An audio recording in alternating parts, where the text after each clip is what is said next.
One of Chicago's Southside Stranglers, Gregory Clepper, went on a murder spree from 1991 to 1996, possibly amounting to 40 victims. Clepper lived in St. Paul for a time in the mid-1990s and had an obsession with sex workers in the area. One woman in particular was 1994 Wright County victim Victoria Morris. Was he actually responsible for all of the crimes he admitted to? Or was he lying so his victim list could be higher and gain more attention?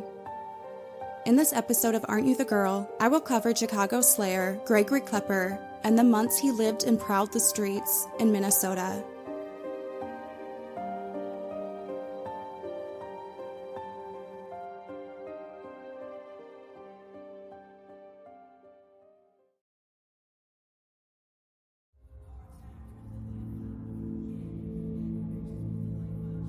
Gregory Clepper was one of 6 of Chicago's main predators and serial killers that hunted the low marginalized and violent streets of the vulnerable throughout the 1990s.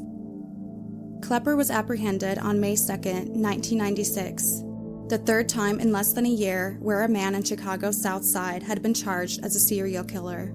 He was 28 years old at the time. Gregory was a crack addict, and most of the victims he targeted were also drug-addicted sex workers who would work in dark alleys and get into cars with unfamiliar men. He would pick up victims, offer them money for sex, then refuse to pay them once they have sex. If the girl became angry, then Clepper would strangle the victim. It depended on how far the woman escalated the situation. If they didn't put up much of a fight, he would let them walk away.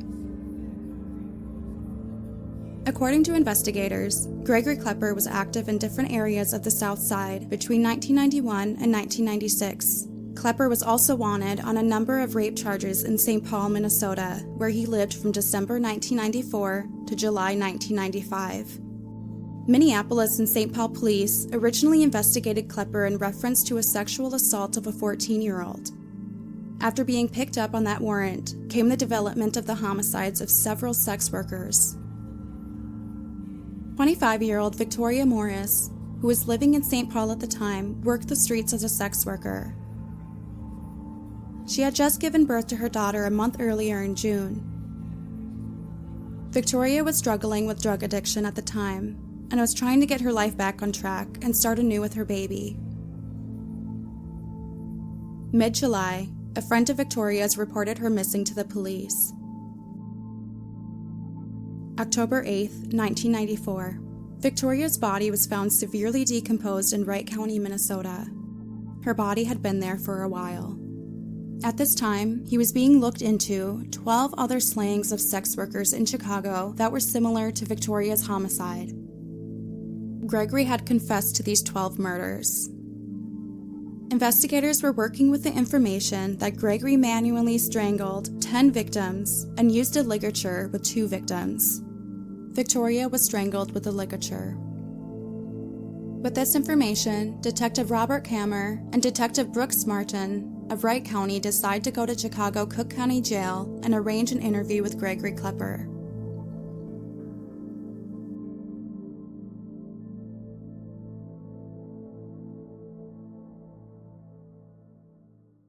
May 8, 1996.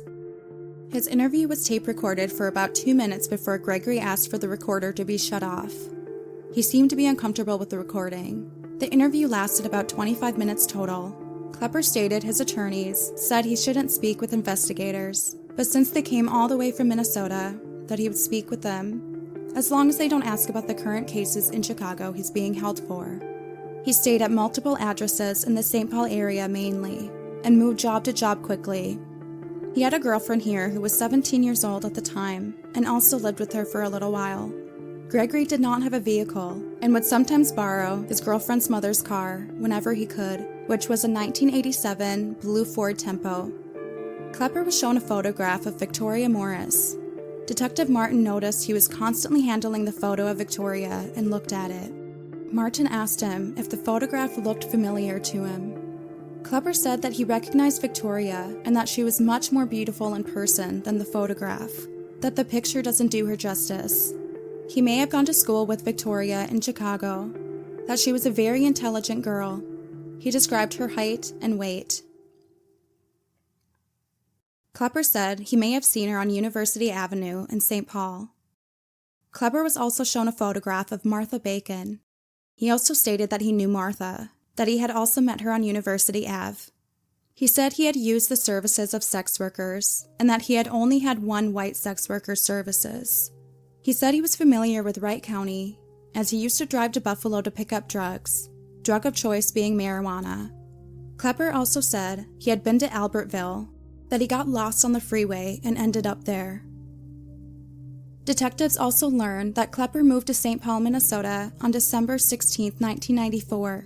He lived here for about 7 months. He was certain that he had never been to the Twin Cities before December 1994. His sister didn't believe he had ever been to Minnesota beforehand.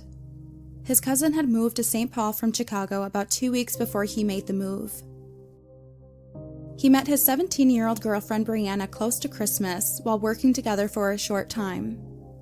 By the end of December, he had moved in with her and her mom. By May of 1995, the two had gotten an apartment together. She confirmed he didn't own a vehicle and would sometimes borrow her mother's car. She would always ride with him when he took it. He would cruise University Avenue with her and point out different sex workers. He would stop and engage with them and invite them into the vehicle so they could talk about a potential threesome. The girlfriend stated they never engaged in threesomes, but he got his jollies that way. Clepper kept a pack of condoms at home, but didn't use them with his girlfriend. He would point out the large supply he had and show them again and say, "Look how many condoms he has used on sex workers." He told her that he had killed a sex worker before. Brianna did not believe him and didn't question him further. She considered him a pathological liar and claimed he had 4 different personalities. She said he didn't know his way around St. Paul too well and stayed in the University Avenue area for the most part. He hated going to Minneapolis and had never mentioned going to the Buffalo or Albertville area. In July of 1995, they both left for the Chicago area to visit his grandmother. After 4 days in Chicago, she returned to St. Paul. She felt Clepper was holding her hostage at the home, and she had help from Chicago police to get away from him. Clepper wanted women he was sexual with to act as if they don't like it, wanting them to scream and act scared. He was into bondage and using a belt to tie their hands together. He used cocaine and would frequently have to borrow money to supply his addiction. Relatives and former girlfriends say he often came to the Twin Cities to pick up sex workers and once confided he had killed a woman in the area. Amber, a former girlfriend, said Clepper confided in her that he had killed a sex worker he picked up in St. Paul. He came home and he was high and claiming he had an alter ego named Tony and started going on, saying he had killed a girl. When he came back to his senses, he broke down and cried. He said, "I killed her," and left her in a garage in a Jeep. St. Paul and Minneapolis investigators said they had no unsolved murders from when Clepper was known to be living in the area. But there were unsolved murders when, according to Amber and his relatives, Clepper had visited the area. Clepper told Chicago police he assaulted a prostitute shortly after arriving in St. Paul. He worked as a groundskeeper at the Twins Motor Inn in the Midway district of St. Paul for about 3 months. He lived in an apartment on the 400 block of Fairview Avenue North in St. Paul for a while. People said Clepper kept to himself and caused no trouble. 2 women, one his girlfriend, lived with him. Occasionally he would join neighbors for meals. He was nice. There was nothing strange about him. He was normal. I would never think in a million years that he was capable of that, said one neighbor. But in retrospect, a neighbor said Clepper did say a few things that gave her a pause. He would tell you that he killed somebody, but you didn't think about it. She said she never thought to report it because he was always joking and didn't seem like a killer. Then one day, Clepper left everything in his apartment and left. It was later learned a warrant was issued on Clepper for a number of assault charges. Authorities decide in 1996 it is unlikely Clepper is the one responsible for killing Victoria Morris because he likely wasn't in the area at the time. It's even more unlikely he could be responsible for Martha Bacon's murder, as her death wasn't part of his MO.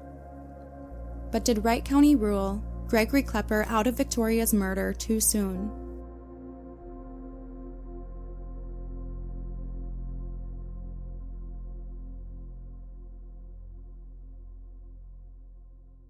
Almost immediately after his arrest, he said to police he had killed up to 40 women since 1986. He was ultimately charged with killing 14 women from 1991 to 1996. His modus operandi was to dump some of the women off at landfills and trash bins. Clepper used a chalkboard to make diagrams and volunteered specific information describing the murders. He rode around with detectives to different crime scenes and was very accurate with this information. Investigators also found that sometimes he was very inaccurate with his statements and didn't fit the evidence. Overall, his statements seemed credible and information about crimes were accurate, so authorities took him seriously. DNA starts to unravel Gregory Clepper's confessions. In 1999, another man, Earl Mack Jr., was linked with the Cook County Jane Doe case, one of the 14 Clepper was charged for. May 25, 1994. Cook County Jane Doe was found dead in an alley behind the 4800 block of South Champlain Avenue in Chicago, clad only in a torn top, ripped panties, and one sock when discovered. She had been raped and strangled. Clepper confessed to this crime, stated he picked this girl up in the Woodland community at 63rd Street and Kimbark Avenue, and later killed her. Gregory was charged, and the case was closed with his confession in 1996. The case reopened in 1999 with Earl Mack Jr. A relative told authorities that Mack picked up the victim and had strangled her when he caught her going through his pockets looking for money. Investigators found his story consistent with the manner of death and wounds on the body. Mack was also a suspect in this case early on. This one case was dropped from Gregory Clepper's charges in 2000. Now reviewing the other 13 victims' cases, the Cold Case Unit and FBI looked closely at Clepper and the cases. Ultimately, in 2001, prosecutors decided there is insufficient proof of guilt to take the 12 cases to trial. He admitted he killed Patricia Scott in a plea agreement and was sentenced to 80 years. Although the charges were dropped, police and prosecutors said Clepper remains a suspect in most of those cases, as well as 15 other unsolved murders of women. I'm interested in his confirmed victim, Patricia, and the victims he's suspected of, and if they have any similarities to Victoria's homicide. Patricia Scott was the only case strong enough to convict Gregory. Patricia was 30 years old and lived on the 8500 block of South Halsted Street. She was sexually assaulted and strangled in Gregory's bedroom.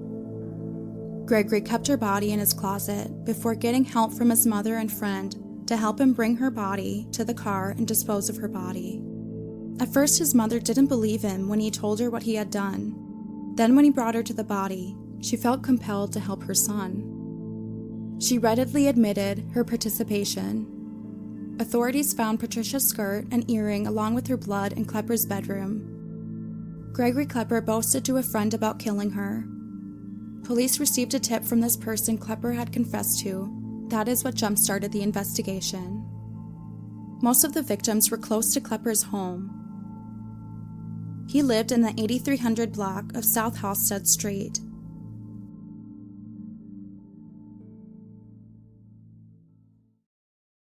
Alicia Thomas was 28 years old.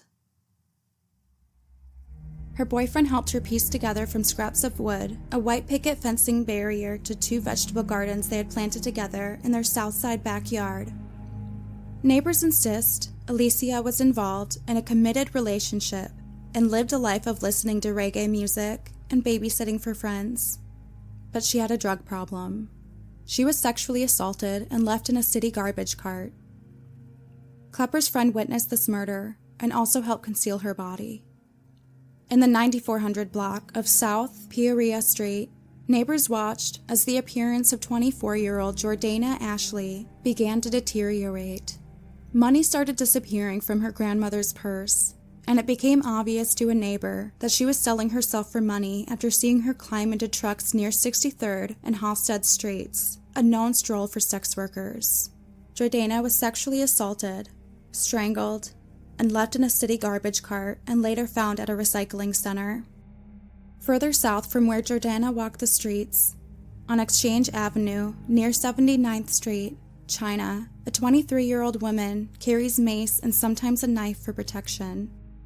Her cousin was 17-year-old Kizzy Macon. China said she and her cousin had known Gregory Clepper and had gotten high and intimate with him.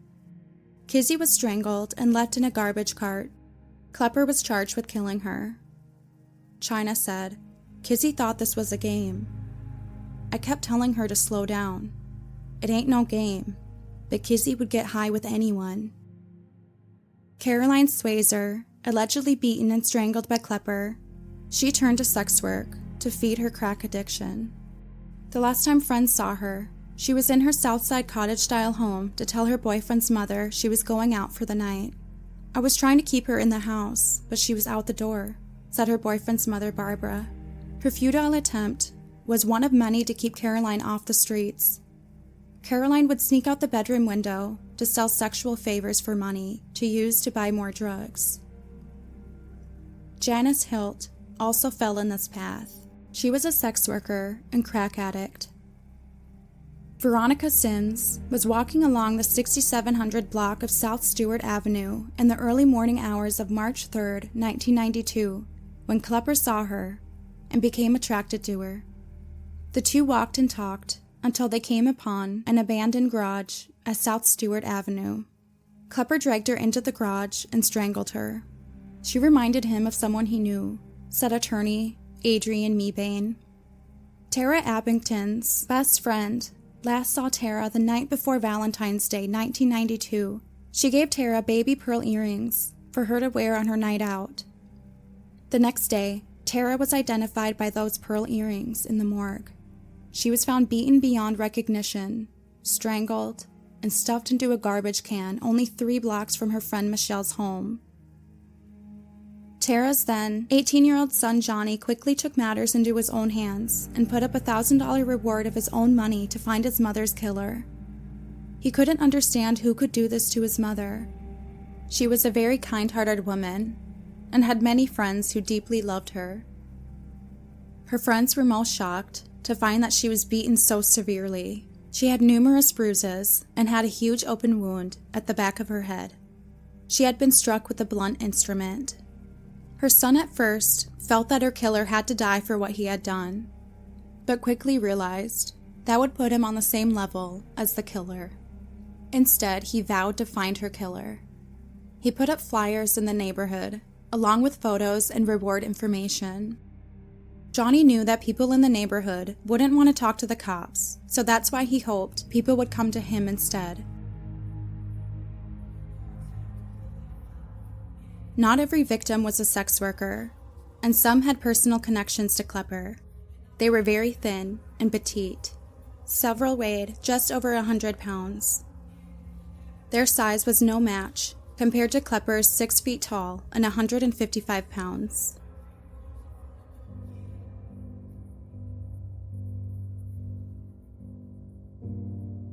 Are there any similarities when you compare Victoria to Klepper's many suspected victims he was originally charged for? Let's start with the time frame. Victoria's body was found on October 8, 1994. Gregory lived in Minnesota from December 1994 to July 1995. His ex-girlfriends and some relatives believe he had been in Minnesota before moving and that he had killed a sex worker here. If he had come to Minnesota beforehand, where did he get a vehicle to do so? It's known Clepper was frequently around University Avenue and St. Paul during his time in Minnesota. From his interview with Wright County detectives, Clepper stated he may have seen Victoria on University Avenue. This was a known area where Victoria would work. Men who were regulars of Victoria's had stated she worked mainly on University Avenue. Klepper's victims were very thin and petite. Victoria was 5 foot 2 inches and just over 100 pounds. Most of the victims were close to Klepper's home, found within the city in alleys, trash cans, and vacant homes. Victoria was found about 40 miles away from St. Paul. Whoever murdered her had to transport her to the area and dump her along the side of the road in deep grass, where she wouldn't be found for weeks. Clepper had no car and needed help from others when or if he used a vehicle to transport his victims. And with the help, he still transported Patricia Scott's body to a garbage bin within the city. Victoria was on the side of the road in a remote area. It's important to point out how Victoria was found also. Her feet and knees were bound, and she was completely naked. From what I could find about Klepper's other suspected victims, none of them were bound in any way. Victoria was also found with a ligature around her neck, meaning she was strangled and killed with an object. For the most part, Clepper manually strangled his victims. Again, if he did kill Victoria, how did he get a vehicle to drive to a remote area in Wright County with no help? His girlfriend he lived with said he didn't know his way around Minnesota, only knew his way around St. Paul, and hated driving around Minneapolis. It's important for me to know if Clepper really knew Victoria, like he had stated. I tried to find information on both Gregory and Victoria's high school years and didn't find anything. Clepper knew victim Kizzy Macon and supposedly knew at least 2 other victims beforehand. Wright County described in their file for Clepper that he described her height and weight. My question to this: was he correct when he stated this information? The police notes don't say much when it comes to actually fact-checking what Clepper told them.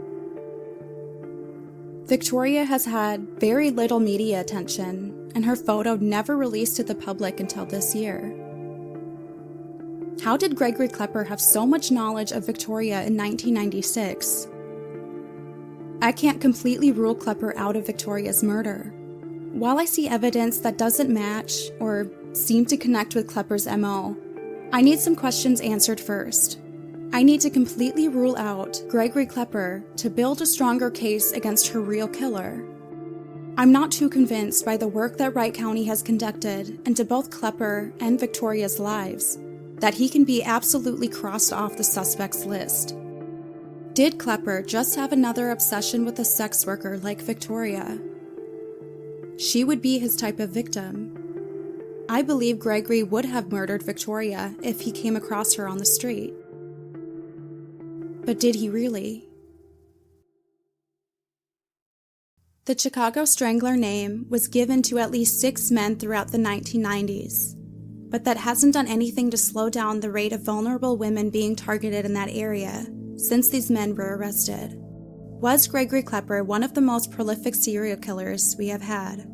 Or was he a serial liar? Authorities haven't been able to substantiate his confession to killing up to 40 women, but he is a suspect in at least 26 cases today. It's possible he dumped bodies in landfills, and many bodies have never been recovered. We will probably never know the true number. Some of the challenges brought to investigators were that most witnesses were other sex workers or addicts who wanted to shy away from the police, and many victims often had recent sex with more than one person, making DNA a less reliable tool to solve the slayings. For drugs, victims took the risk. In the part of town in the Southside, the women are sisters, mothers, and best friends. They have no pimps with them and walk the streets alone, waiting to get into anyone's vehicle, or they wander with their customers to dark alleys. Type of victim authorities call amateur sex workers in the 1990s. The amateurs are in it for the money, living normal lives before addiction took over for them. Even with several active men strangling women in Chicago's Southside, it did nothing to make women not go out onto the streets. These women were disposable to Gregory Clepper. He threw most of them in trash cans or dumpsters, considering them nothing more than trash. And the media barely paid attention. Researching for this episode, Gregory Clepper doesn't even have a Wikipedia page, meaning all of his 14 victims also have no digital or media presence. Only white serial killers like Bundy, Gacy, Dahmer are talked about in society and media. The lack of creating space for sharing stories about even black serial killers creates an environment for black women to be targeted and also not talked about afterwards. Again, black women are the last to be talked about when statistically they are the ones who are being targeted at the highest rates. Victoria was a victim of Chicago's Southside, but also a victim of Minnesota's Twin Cities, who didn't treat her any more kindly than her home city did. It's not only a story of what happens in a high-crime city. Victoria was found in conservative Wright County, and since there has not been much space or urgency to solve her murder, we don't have that level of crime here. Victoria is one of 3 of our main unsolved cases in this area. In 30 years, she has never gotten proper attention or help that others have received in our county. And for that, there is no excuse. Victoria deserved so much more than she was given, and that she's currently given today. The suspects in her case are all still alive, and she has DNA evidence. There is no reason why her case should be so cold today. Victoria represents how every victim I've mentioned in this episode is treated by law enforcement and society. It's not just Chicago's South Side. This is how these women are treated everywhere.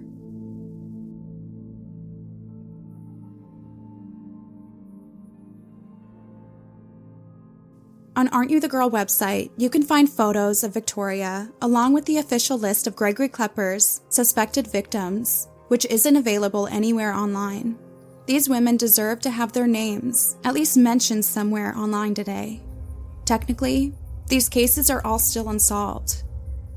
They all have family and friends who are feeling the void that we as a society are creating for them.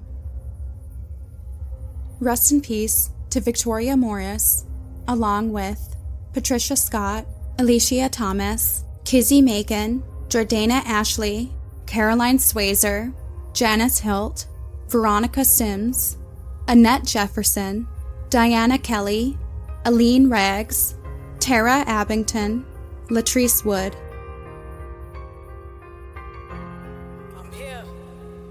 Thank you for listening. Stay safe, everyone.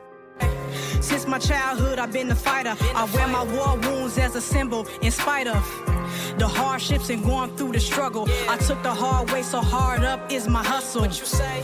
It's a lot of shit that built my character. I put my damn self on the caliber. And if you ever wonder where I be, just find me in the cracks, says the rose that grew from concrete. Hard times was the life I knew, and having riches was the life I chose. And I'm a certified concrete rose, I'm from the go, yeah. Hard times was the life I knew, and having riches was the life I chose, And I'm a certified concrete rose, I'm from the go, yeah. Hard times was the life I knew, and having riches was the life I chose, And I'm a certified concrete rose, I'm from the go, yeah. Hard times was the life I knew, and having riches was the life I chose, That's right. And I'm a certified concrete rose, I'm from the go, yeah. Chicago concrete rose, concrete rose, concrete rose, concrete Chicago.